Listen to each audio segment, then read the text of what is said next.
What's up, guys? It's that time again. Here's some more Benfica career mode for you. Here you see we get a offer for our centre back Miguel Vitor from Espanyol, 1.8 million, which we will counter offer 2.5 million. But they come back here and say that they do not believe he is worth that much. But to be honest, he's not a player that I want. So if I get more offers for him, maybe I'll just accept the next offer. But here, Sampdoria offering for Pablo Aimar. A legend for Benfica, this man is. He's played for them for a long time now and scored some amazing goals as well. So I'm not going to be selling him for a cheap price. But on to our next match here against the 11th place side called Pacos Ferreira. Um, I don't know many things about much Portuguese teams other than Porto, Sporting Lisbon, Braga. Other than that, I really don't know any of the other teams, so I really don't know what to expect. But I guess I'll find out as the series goes on. I'll learn more and more about the teams and the players that each team has. But as you can see, it is a home match. And the first highlight here in the 17th minute, we get a free kick. And he put Gaitan on the ball with his left foot, strikes, and it's a good save by the goalkeeper. Off the resulting corner, we do our custom set piece. Gaitan whips on the ball, and Leandro Di Maio with the bicycle. What a fantastic goal. I couldn't believe it when an unbelievable finish by Leandro Di Maio. Let's have a replay on that. Look at his technique. Jumps up, curling shot into the top corner with the bicycle kick. Amazing goal to give us a 1-0 lead.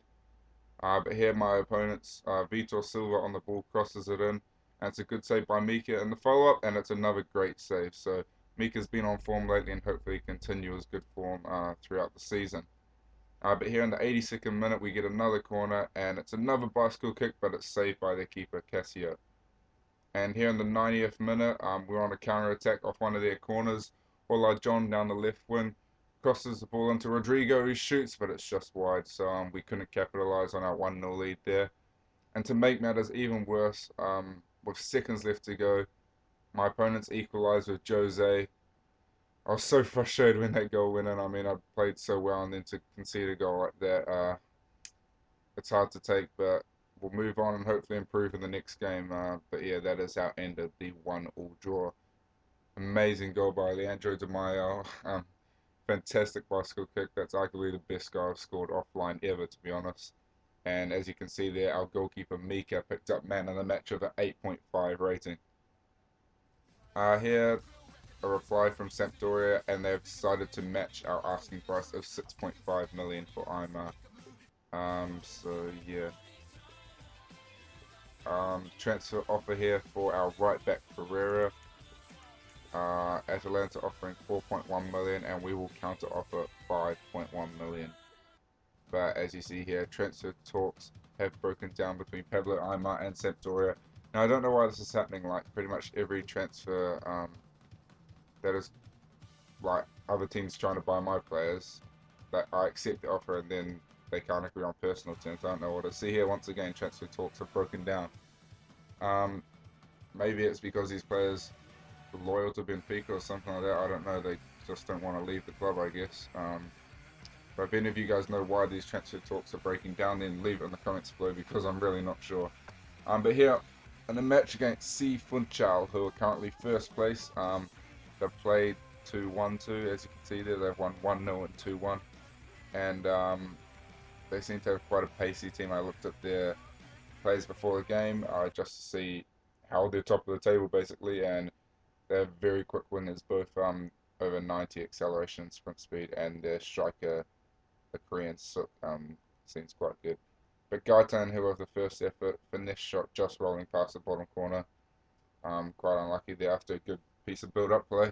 But here in the 23rd minute, they hit the post and Gray fails to clear, and their Korean striker I was just talking about, Suk, gives them the lead after 25 minutes. Sloppy defending there, really. We should have got the ball out, but hey, what can you do? And unfortunately, that is how it ends. So this episode hasn't been the greatest results, a draw and a loss, but I guess it just means there's room for improvement, and hopefully we can improve soon because it's frustrating not winning games. But once again, our best player of that match was our goalkeeper, Mika, who's been in amazing form lately. Here we get a message from the medical staff who have cleared Sydney to return. That's our centre back, so it'll be good to get him back into the squad as he is a good player.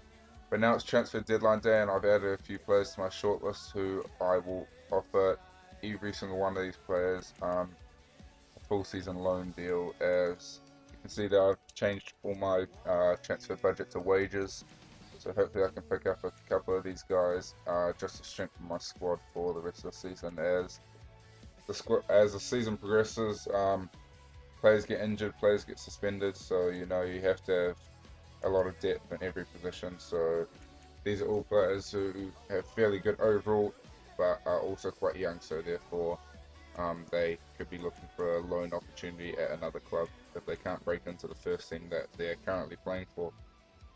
Yeah, I think most of you guys know most of these players. This guy, I don't know, something about him just looks quite interesting. Ishak Belfodil.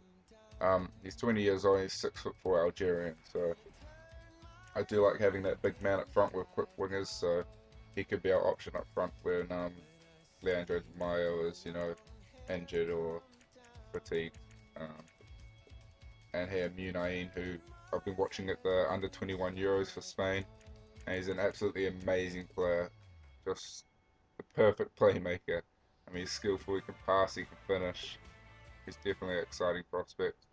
But here we get a lot of replies. So Jules Okore, they do not want to put him out on loan, and Vlad Sharikis and Luca Morone have both accepted our loan offer. So too has Balfodil. So 3 players there, but at the moment we can only accept 1 because our squad is almost full. So I'm going to accept Ishak Balfodil, the 74 overall striker. And yeah, as you can see there, my squad is full, so I'm going to have to sell some players before I can bring in anyone else. But our loan to buy offer was rejected from Athletic Bilbao. Not really surprising there. I was a bit a crazy bid from myself. But here we accepted 2.6 million offer from Granada for Miguel Rosa. And here you can see the deal to sell Miguel Rosa has now been finalised.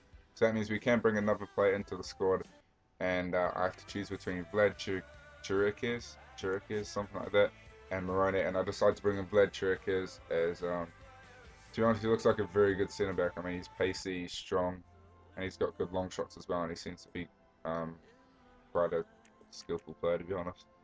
And here Juventus offering 2.1 million for our left back Brian, which I will also accept.